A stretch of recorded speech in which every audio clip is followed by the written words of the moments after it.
And after hideability, and I know that's not a word, but concealability, I guess, the next thing we would probably look at is the amount of nutrients, how hard it is to grow that particular plant.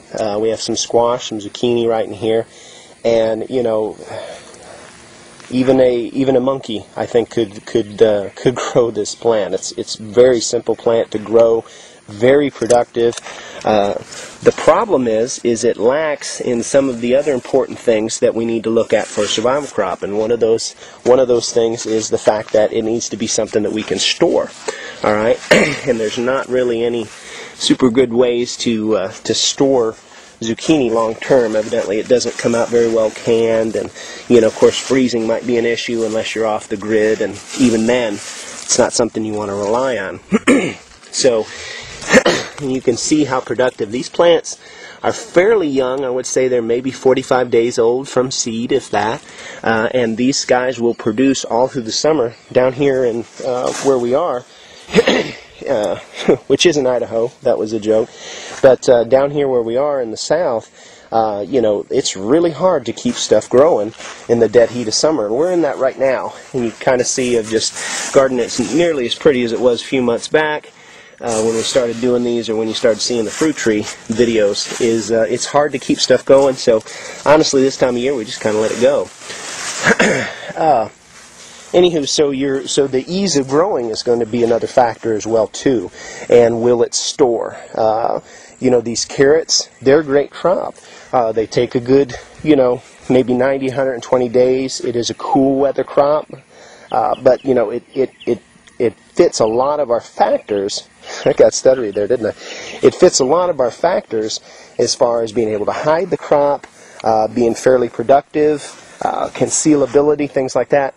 One of the drawbacks with carrots is if we want to get seed from these crops, from these carrots, we're going to have to leave them in the ground 2 years. So that's the one negative there with the carrots and such as well too. Okay, and here's some more broccoli. Again, this is late in the season here. Broccoli is a cool weather crop. When it gets to be pushing 100 degrees during the day, as it has here for the last month or so, broccoli kind of goes to heck in a handbasket. We're letting the stuff go to seed. What'll happen here is they'll form the seed heads and such on these little guys right here, and we'll let it get completely dry, and approximately a month or so from now there'll be little black heads on here, little black seeds. We'll cut this off about here and we'll just shake it into a bag. So seed saving, the availability to, the ease rather of saving the seeds from the plant is an important factor as well. Some of the stuff like beans and peas and such, you can't get much simpler than that. You let them dry on the vine or you drag them into the house. We'll show you some of that in a little bit, and eventually you get the seeds out. But some stuff like this, this gets a little bit more tricky. Lettuce gets a little bit more tricky. Certain things like again, onions, carrots and such, you're going to have to leave them in the ground for 2 years to get before they start producing seed. So important consideration there if you're lacking space and time and such. And luckily we have this small bed of green beans and zucchini at a friend's place here. We don't usually use raised beds much anymore. We've had all sorts of issues with them as far as when the state's been in a drought for years. Makes it really tough with the raised beds and such. And if you are considering or already using raised beds, I would recommend you read a book called Gardening When It Counts by Steve Solomon. He puts a pretty good case up against raised bed gardening for bad situations and such. It's a very good read. Again, it's called Gardening When It Counts by Steve Solomon. And you can find it on Amazon or probably eBay and such. Getting back to our subject matter, I think for a main vegetable crop for your warm weather, green beans or any type of bean like that would be a good crop. Again, we're talking about vegetables, not legumes or grains and such. That's a whole other issue we'll cover later.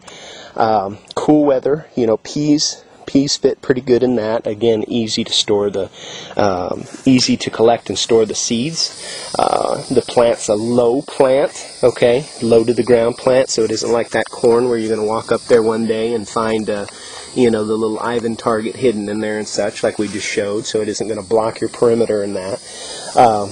Very low nutrient requirements for both of those, for either the peas or the green beans.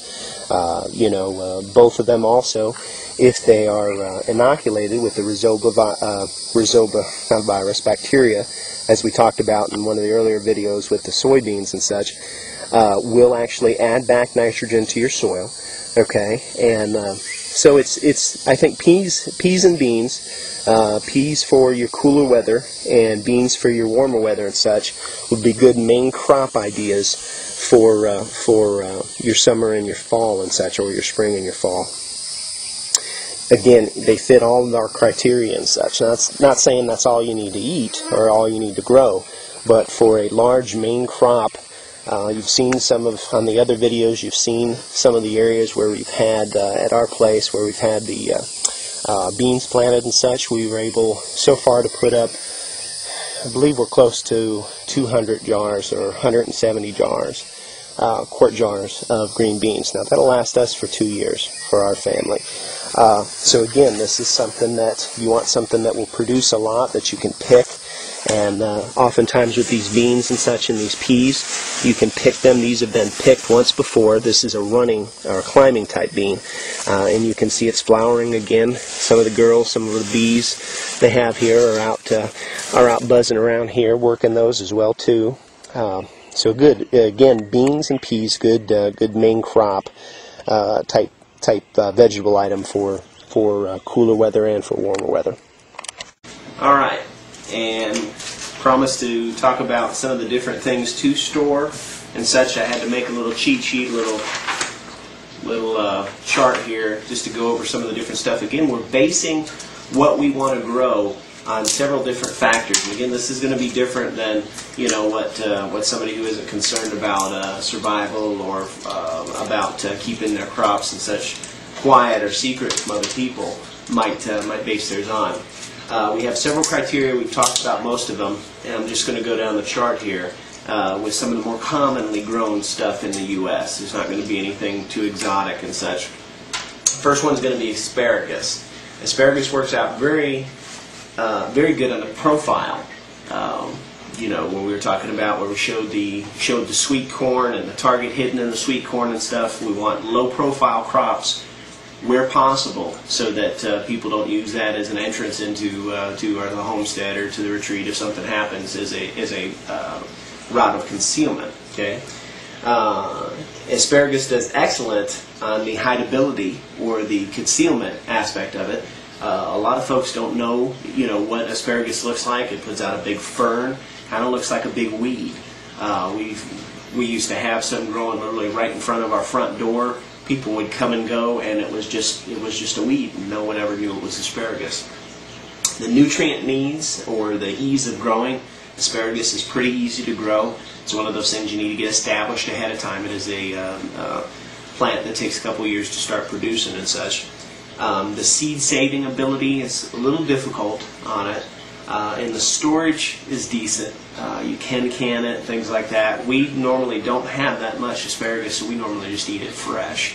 I'm trying to cover crops that we've grown here. Again, I'm not going to get into some of the exotic stuff, bak choy or whatever, and all these different things like that. So, that's something you'll have to experiment with.